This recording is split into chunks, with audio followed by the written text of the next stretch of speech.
السلام عليكم ورحمة الله وبركاته. الحمد لله رب العالمين والصلاة والسلام على رسوله الأمين وعلى آله وصحبه أجمعين. أما بعد اتقوا الله عباد الله. ബഹുമാന്യരായ സഹോദരങ്ങളെ, സൂറത്തുൽ ഫാത്തിഹയുടെ അവസാന ഭാഗമാണ് ഇന്ന് നമുക്ക് പഠിക്കാനുള്ളത്. ഗൈറിൽ മഗ്ദൂബി അലൈഹിം വലദ്ദാല്ലീൻ, കോപിക്കപ്പെട്ടവരുടെയും വഴിവേച്ചവരുടെയും അല്ലാത്ത മാർഗത്തിൽ. ഇതിന്റെ നേരെ മുമ്പ് നാം പഠിച്ചത് ഇഹ്ദിനസ് സിറാത്തുൽ മുസ്തഖീം, നീ ഞങ്ങളെ മുസ്തഖീമായ വഴിയിൽ ചേർക്കണമേ. അതായത് സിറാത്തുൽ ലദീന അൻഅംത അലൈഹിം, ആ മുസ്തഖീമായ ചൊവ്വായ നേരായ മാർഗം എന്ന് പറയുന്നത് നീ അനുഗ്രഹിച്ചവരുടെ മാർഗമാണ്. അതിന് ഒന്നുകൂടി വ്യക്തത വരുത്തുകയാണ് ഗൈറിൽ മഗ്ദൂബി അലൈഹിം വലദ്ദാല്ലീൻ എന്നതുകൊണ്ട് ഉദ്ദേശിക്കുന്നത്. അതായത് നീ അനുഗ്രഹിച്ചവരുടെ മാർഗത്തിൽ മാത്രമേ ഞങ്ങളെ വഴി നടത്താവൂ. നിന്റെ കോപത്തിന്, നിന്റെ ശാപത്തിന് വിധേയരായിട്ടുള്ള വഴികെട്ടവരുടെ മാർഗം, ആ മാർഗം ഞങ്ങൾക്ക് വേണ്ട. അതിൽ നിന്ന് ഞങ്ങൾ അകറ്റണം. ആ മാർഗത്തിൽ ഞങ്ങളെ പ്രവേശിപ്പിക്കരുത്. അതിലേക്ക് എത്തിപ്പെടുന്ന എല്ലാ വാതിലുകളും എല്ലാ വഴികളും ഞങ്ങളുടെ മുമ്പിൽ കൊട്ടിയടക്കപ്പെടണം എന്നാണ് ഇവിടെ ആവശ്യപ്പെടുന്നത്. നേരത്തെ പറഞ്ഞ രൂപത്തിൽ നാം മുന്നേറുകയാണെങ്കിൽ നമ്മൾ സ്വർഗീയ പാതയിലാണുള്ളത്. ആ മാർഗത്തിൽ മുന്നേറി സ്വർഗത്തിലെത്താൻ നേരം അതിൽ നിന്ന് തെറ്റിപ്പോകുന്ന ഹതഭാഗ്യനായ ഒരു മനുഷ്യന്റെ കഥയോർത്തു നോക്കുക. എന്തുമാത്രം വേദനാജനകമായിരിക്കും. അങ്ങനെ ഒരു അവസ്ഥ വരാതിരിക്കാൻ, നമ്മുടെ ശരിയായ പാതയിൽ നിന്ന് തെറ്റിപ്പോകാതിരിക്കാൻ, തെന്നി വീഴാതിരിക്കാൻ നാം അള്ളാഹുവിനോട് നിരന്തരമായി പ്രാർത്ഥിക്കേണ്ടതുണ്ട്. ആ പ്രാർത്ഥനയുടെ ഒരു രൂപമാണിത്. നമ്മുടെ ഇടയിൽ എത്രയോ പേരുണ്ട്, വലിയ പണ്ഡിതന്മാരായിട്ടും വഴിതെറ്റിപ്പോയവർ. അറിവൊരുപാടുണ്ടായിട്ടുണ്ട്, ഒരുപാട് ഗ്രന്ഥങ്ങൾ അവർ പഠിച്ചിട്ടുണ്ട്, പഠിപ്പിച്ചിട്ടുണ്ട്, എന്നിട്ടും വഴിതെറ്റിപ്പോയി. വലിയ ഭക്തരായിട്ടും അള്ളാഹുവിന്റെ കോപം വാങ്ങിക്കൂട്ടിയവർ ധാരാളമുണ്ട്. നമുക്ക് ചുറ്റുമുള്ള ഇരുളടഞ്ഞ വഴികളിലൂടെ ഒരു നിമിഷം സഞ്ചരിച്ചാൽ അത് നമുക്ക് മനസ്സിലാക്കാൻ കഴിയും. ഒന്ന് ആലോചിച്ചു നോക്കൂ. മനുഷ്യനെ വഴികേടിലാക്കിയ ഇബ്ലീസ് അല്ലാഹു സുബ്ഹാനഹു വതആല ഉന്നതമായ സ്ഥാനം നൽകി ആദരിച്ച വ്യക്തിയാണ്. ജിന്നുവർഗത്തിൽപ്പെട്ടവനാണ്. അല്ലാഹു സുബ്ഹാനഹു വതആല മലക്കുകളോട് ആദമിന് സുജൂദ് ചെയ്യാൻ കൽപ്പിച്ച രംഗമുണ്ട്. ശുദ്ധ ഖുർആൻ അത് നമുക്ക് പഠിപ്പിച്ചു തരുന്നുണ്ട്. അവിടെ ആദം അലൈഹിസ്സലാമിന് സുജൂദ് ചെയ്യാൻ പറഞ്ഞപ്പോൾ വഇദ് ഖുൽനാ ലിൽ മലായികത്തി ഇസ്ജുദൂ ലി ആദമ ഫസജദൂ ഇല്ലാ ഇബ്ലീസ് അബാ വസ്തക്ബറ, മലക്കുകളോട് ആദമിന് സുജൂദ് ചെയ്യാൻ കൽപ്പിച്ച കാര്യത്തിൽ അവരെല്ലാവരും സുജൂദ് ചെയ്തു, ഇബ്ലീസ് ഒഴികെ. അബാ വസ്തക്ബറ, അവൻ പിന്മാറിക്കളഞ്ഞു, വിസമ്മതിച്ചു, അഹങ്കാരം നടിച്ചു എന്നൊക്കെ പിശാചിനെ സംബന്ധിച്ച് പറഞ്ഞു. ഒരു വേള നമ്മളിവിടെ ഒന്ന് ചിന്തിക്കേണ്ടതുണ്ട്. സുജൂദ് ചെയ്യാൻ കൽപ്പിച്ചത് മലക്കുകളോട്. അപ്പോൾ ഇബ്ലീസ് മാറി നിന്നതിന് എന്തിനവനെ കുറ്റം പറയണം? ഇബ്ലീസിന് അതെങ്ങനെയാണ് ബാധകമായത്? ഇത് നമ്മുടെ മനസ്സിനെ പിടിച്ചിരുത്തേണ്ട ഒരു ചോദ്യമാണ്. കാരണം ഇബ്ലീസ് ജിന്നുവർഗത്തിൽപ്പെട്ടവരാണ്. മനുഷ്യരെ പോലെ സ്വതന്ത്രമായ ചിന്തയുള്ളവർ, അറിയാനും പഠിക്കാനും മുന്നേറാനും കഴിയുന്നവർ, ഭക്തിയിലൂടെ ഉത്തമമായ പ്രവർത്തനങ്ങളിലൂടെ മുന്നേറി മലക്കുകളേക്കാൾ ആദരവ് നേടാൻ, മലക്കുകളേക്കാൾ ശ്രേഷ്ഠരാവാൻ കഴിയുന്ന വിഭാഗമാണ് ജിന്നുവർഗവും. മനുഷ്യരെ പോലെ തന്നെ മനുഷ്യരും അപ്പടിയാണ്. നമുക്കും വേണമെങ്കിൽ നമ്മുടെ പ്രവർത്തനത്തിലൂടെ, നമ്മുടെ ഭക്തിയിലൂടെ, നമ്മുടെ അറിവിലൂടെ, നമ്മുടെ ഇഖ്ലാസിലൂടെ നമുക്ക് ഉന്നതരാവാം, മലക്കുകളേക്കാൾ ഉന്നതരായി മാറാം. അങ്ങനെ ഏറ്റവും ശ്രേഷ്ഠമായ അറിവ് കൊണ്ട്, പ്രവർത്തനം കൊണ്ട് മുന്നേറിയ വ്യക്തിയാണ് ഇബ്ലീസ്. ആ ഇബ്ലീസ് ഉന്നതി പ്രാപിച്ച് മലക്കുകളോളം ഉയർന്നു. മലക്കുകളുടെ അടുക്കൽ എത്തിച്ചേരാനുള്ള യോഗ്യതയുണ്ടായി. ആ ഇബ്ലീസ് അല്ലാഹു സുബ്ഹാനഹു വതആല മലക്കുകളോട് കൽപ്പിച്ച, മലക്കുകളുടെ കൂടെയുള്ള, മലക്കുകളോടൊപ്പം എത്തിയ ഇബ്ലീസിന് ഈ കൽപ്പന ബാധകമായത് അങ്ങനെയാണ്. വഇദ് ഖുൽനാ ലിൽ മലായികത്തി ഇസ്ജുദൂ ലി ആദമ ഫസജദൂ ഇല്ലാ ഇബ്ലീസ്, മലക്കുകൾ സുജൂദ് ചെയ്തു, ഇബ്ലീസ് മാറി നിന്നു. മലക്കുകളോടുള്ള കൽപ്പന മലക്കുകളോടൊപ്പമുള്ള ഇബ്ലീസിന് ബാധകമായി. വേറെയും ജിന്നുകൾ വേറെയുണ്ട്, അവരൊന്നും അങ്ങോട്ട് എത്തിയിട്ടില്ല. അതുകൊണ്ട് അത് മറ്റുള്ള ആളുകൾക്ക് ബാധകമായിട്ടില്ല. ഇവിടെ നാം മനസ്സിലാക്കേണ്ടത്, ഇങ്ങനെ അറിവുണ്ടായിട്ടും കഴിവുണ്ടായിട്ടും ഉന്നതിയിലെത്തിയിട്ടും പിഴച്ചു പോയവനാണ് ഇബ്ലീസ്. അഹങ്കാരം കൊണ്ട്, അഹന്ത കൊണ്ട്, ഞാൻ മറ്റുള്ളവരെക്കാൾ കേമനാണ് എന്ന ചിന്ത കൊണ്ട്. സഹോദരന്മാരെ, ഇതിൽ നിന്ന് നാം രക്ഷപ്പെടണം. ഇത്തരത്തിലുള്ള ചിന്തകളിൽ നിന്ന്, പ്രവർത്തനങ്ങളിൽ നിന്ന്. അറിവുണ്ടായാൽ ആ അറിവ് നമുക്ക് ഉപകാരപ്പെടണം, നന്മക്ക് ഉപകരിക്കണം, അള്ളാഹുവിലേക്ക് അടുക്കാൻ, ഭക്തരാവാൻ, നല്ലവരാവാൻ അത് ഉപകാരപ്പെടണം. ആ രൂപത്തിലുള്ള അറിവാണ് നമുക്കുണ്ടാവേണ്ടത്. വേറെ കുറെ ആളുകളുണ്ട്, ഒരുപാട് അറിവുണ്ട്, അവർ കഴുതകൾക്ക് സമാനമാണ്. അല്ലാഹു സുബ്ഹാനഹു വതആല സൂറ സൂറത്തുൽ ജുമുഅയിലൂടെ വേദഗ്രന്ഥം നൽകപ്പെട്ട മൂസ അലൈഹിസ്സലാമിന്റെ ജനതയെ സംബന്ധിച്ച് പരാമർശിക്കുന്നുണ്ട്. മസലുല്ലദീന ഹുമ്മിലു തൗറാത സുമ്മ ലം യഹ്മിലുഹാ കമസലിൽ ഹിമാരി യഹ്മിലു അസ്ഫാറ. വേദഗ്രന്ഥം നൽകപ്പെട്ടവരുടെ ഉപമ ഗ്രന്ഥം ചുമക്കുന്ന കഴുതകളെപ്പോലെയാണ്. ഒരു കഴുതപ്പുറത്ത് എത്ര ഗൗരവമേറിയ ആഴത്തിലുള്ള വിജ്ഞാനങ്ങൾ നൽകുന്ന ഗ്രന്ഥങ്ങൾ അവയുടെ പുറത്ത് കയറ്റിവെച്ചാലും ആ കഴുതയെ സംബന്ധിച്ചിടത്തോളം അതിന്റെ മുകളിലിരിക്കുന്ന അറിവിനെ സംബന്ധിച്ച്, ഗഹനമായ പഠനത്തെ സംബന്ധിച്ച്, റിസർച്ചുകളെ സംബന്ധിച്ച് ഒന്നുമുള്ള അറിവ് ആ കഴുതയ്ക്കില്ല. ഇതുപോലെയാണ് വേദഗ്രന്ഥം നൽകപ്പെട്ട ചില ആളുകളുടെ അവസ്ഥ. ഇതേ അവസ്ഥയിലേക്ക് ആയിത്തീരരുത് വിശുദ്ധ ഖുർആൻ നൽകപ്പെട്ട അനുയായികളുടെ അവസ്ഥ. ഖുർആൻ പഠിക്കണം, പഠിച്ചതനുസരിച്ച് ജീവിക്കണം, ഈ മാറ്റം ഉൾക്കൊള്ളണം. എത്രയോ ആളുകൾ ഇതിൽ നിന്ന് തെറ്റിപ്പോയിട്ടുണ്ട്. പഠിച്ചതിനനുസരിച്ചുള്ള പ്രവർത്തനമുണ്ടായി പഠിച്ച കാര്യം കൊണ്ട് ഉപകാരപ്പെടാത്ത എത്ര ആളുകളുണ്ട്. പ്രിയപ്പെട്ടവരെ, പലിശ പാടില്ലെന്നറിയാം, എന്നാൽ പലിശ വാങ്ങുന്നു. പരദൂഷണം പറയരുതെന്ന് അറിയാം, എന്നാൽ പരദൂഷണം പറയുന്നു.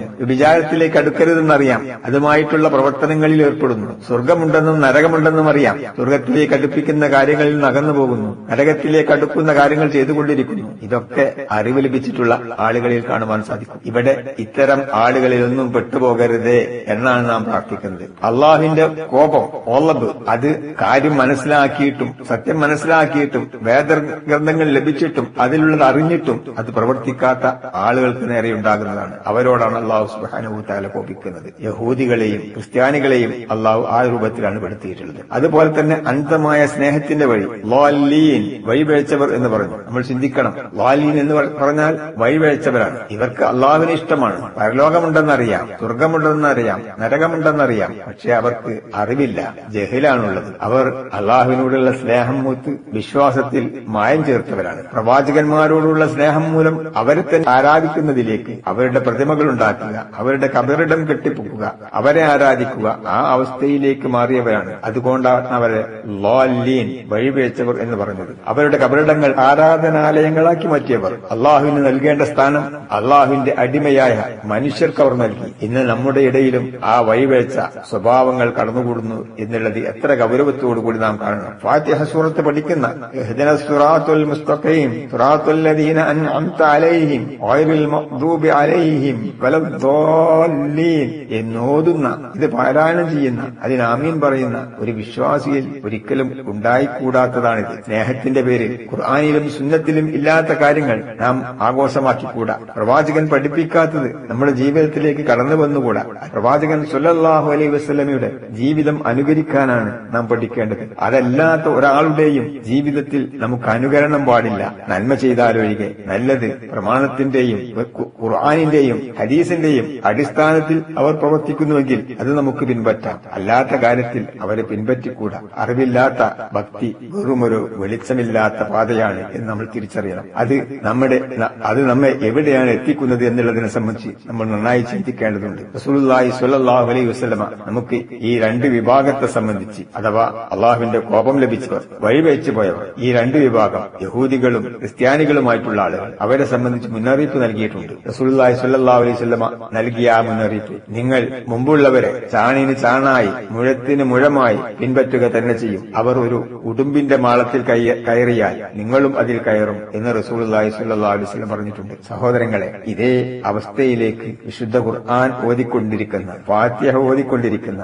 ആ ഫാത്തിഹയുടെ അവസാനം ആമീൻ പറഞ്ഞുകൊണ്ടിരിക്കുന്ന ആളുകൾ എത്തിക്കൊണ്ടിരിക്കുന്നു. എത്ര ആചാരങ്ങളാണ്, സംസ്കാരങ്ങളാണ് ഈ വഴിവെച്ചവരുടെ, അള്ളാഹുവിന്റെ കോപം ലഭിച്ചവരുടെ മാർഗം, അവരുടെ രീതി, അവരുടെ ആരാധനകൾ, അല്ലെങ്കിൽ അവരുടെ സംസ്കാരം, അവരുടെ സ്വഭാവം, അവരുടെ ഭക്ഷണ രീതി, അവരുടെ വസ്ത്രധാരണം, ഇതെല്ലാം ഈ സമൂഹത്തിലേക്ക് കടന്നു വന്നിട്ടുള്ളത് നന്നായി ശ്രദ്ധിക്കേണ്ടതുണ്ട്. അതീവ ഗൗരവത്തോടുകൂടി ഫാത്തിഹ സൂറത്ത് പഠിക്കുന്ന ഒരു മനുഷ്യൻ ഞങ്ങൾ ആ വിഭാഗത്തിൽ പെടുത്തല്ലേ എന്നാണ് പറയുന്നത്. നോക്കൂ, നമ്മൾ നമ്മുടെ കുട്ടികളുടെ തലയിലേക്ക് നോക്കിയാൽ അറിയാം, നബി സല്ലല്ലാഹു അലൈഹി വസല്ലമ പഠിപ്പിച്ച രൂപം നമുക്കവിടെ കാണാൻ കഴിയുന്നില്ല. നമ്മുടെ കുട്ടികളുടെ ഹെയർ സ്റ്റൈൽ റസൂലുള്ളാഹി സ്വല്ലല്ലാഹു അലൈഹി വസല്ലമ പഠിപ്പിച്ചതിൽ നിന്ന് വ്യത്യാസപ്പെട്ടിരിക്കുന്നു. നമ്മുടെ കുട്ടികളുടെ വസ്ത്രധാരണ രീതി പ്രവാചകൻ പഠിപ്പിച്ചതിൽ നിന്ന് വേറിട്ട് പോയിരിക്കുന്നു. ആരൊക്കെയോ ചെയ്തുകൊണ്ടിരിക്കുന്ന ഏതെല്ലാമോ സംസ്കാരത്തിന്റെ പിന്നിലാണ് നമ്മൾ ഓടിക്കൊണ്ടിരിക്കുന്നത്. അവരെയാണ് പിൻപറ്റിക്കൊണ്ടിരിക്കുന്നത്. വളരെ ഗൗരവത്തോടുകൂടി, വളരെ ശ്രദ്ധയോടുകൂടി നമ്മൾ ഈ കാര്യം മനസ്സിലാക്കേണ്ടതുണ്ട്. സഹോദരങ്ങളെ, നമ്മുടെ വിവാഹവേദികൾ എടുത്ത് പരിശോധിക്കുക. എത്രമാത്രം ആർഭാട ആർഭാടങ്ങളാണ്,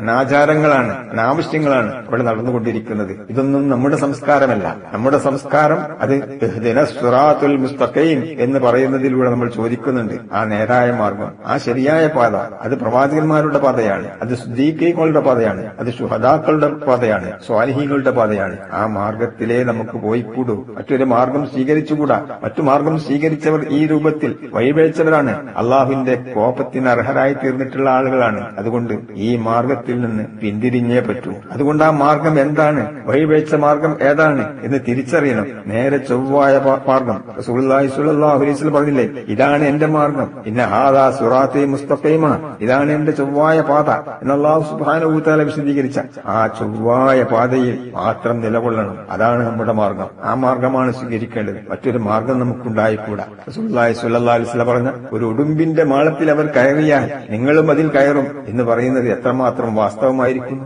അവർ ചെയ്യുന്ന അവരുടെ അതേ ആചാരങ്ങൾ, ശീലങ്ങൾ, വസ്ത്രധാരണ രീതി, ഭക്ഷണ രീതി, അവരുടെ സ്വഭാവം, സംസ്കാരം എല്ലാം ഈ സമൂഹത്തിലേക്കും കടന്നു വന്നിരിക്കുന്നു. ഫാത്തിഹ ഓതുന്നവരിലേക്ക് കടന്നു വന്നിരിക്കുന്നു. ആമീൻ ഫാത്തിഹക്ക് ആമീൻ പറയുന്നവരിലേക്ക് കടന്നു വന്നിരിക്കുന്നു. ഇത് നമ്മുടെ രീതിയല്ല, സംസ്കാരമല്ല, മാർഗമല്ല എന്ന് തിരിച്ചറിയുക. ശരിയായ മാർഗം പിന്തുടരുക. അതിന് നമ്മൾ നിർബന്ധമായും വേണ്ടത്, ഇതിൽ രക്ഷപ്പെടാൻ നമുക്കുണ്ടാവേണ്ടത് ഇബ്നു ഉസൈമീൻ റഹിമഹുല്ലാഹ് നമുക്ക് പറഞ്ഞു തന്നതുപോലെ അറിവും കർമ്മവും ഉണ്ടാവണം. ഒരാൾക്ക് അറിവുണ്ടായി എന്നതുകൊണ്ട് മാത്രം രക്ഷയില്ല. അറിവുണ്ടാവണം, അതിനനുസൃതമായ കർമ്മവും ഉണ്ടായിരിക്കണം. വഴിവഴക്കാതിരിക്കാൻ നാം ദീൻ പഠിക്കണം. അള്ളാഹുവിന്റെ കോപത്തിന് ഇരയാകാതിരിക്കാൻ പഠിച്ച ദീൻ പ്രാവർത്തികമാക്കണം. സൂറത്തുൽ ഫാത്തിഹ ഇവിടെ അവസാനിക്കുകയാണ്.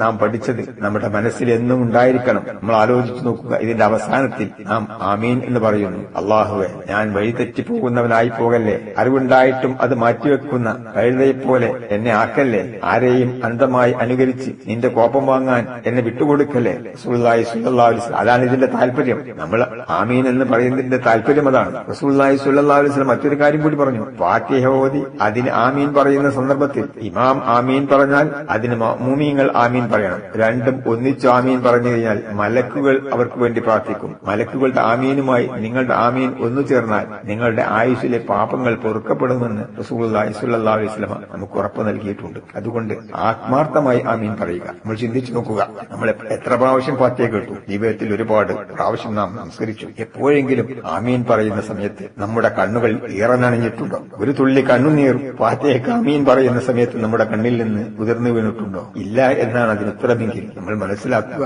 നാം ഫാത്തിഹ യഥാവിധി ഉൾക്കൊണ്ടിട്ടില്ല. സുഹൃത്തുക്കളെ, നാം ഫാത്തിഹ സൂറത്ത് ആദ്യം മുതൽ ഒന്നുകൂടി ചിന്തിച്ച് പഠിക്കുക. നമ്മുടെ ജീവിതവുമായി അതിനെ താരതമ്യം ചെയ്യുക. നാം എവിടെയും ആണുള്ളത്, നമുക്ക് എവിടേക്കാണ് പോകേണ്ടത്, നമ്മുടെ ലക്ഷ്യം എന്താണ്, എന്തൊന്നിൽ നിന്നാണ് നാം രക്ഷപ്പെടേണ്ടത്, ഇതെല്ലാം കൃത്യമായി മനസ്സിലാക്കുക.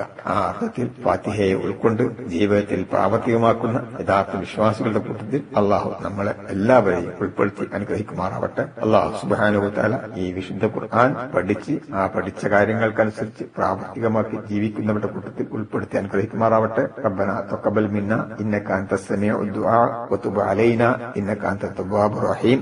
സുബ്ഹാനക അല്ലാഹുമ്മ വബിഹംദിക അഷ്ഹദു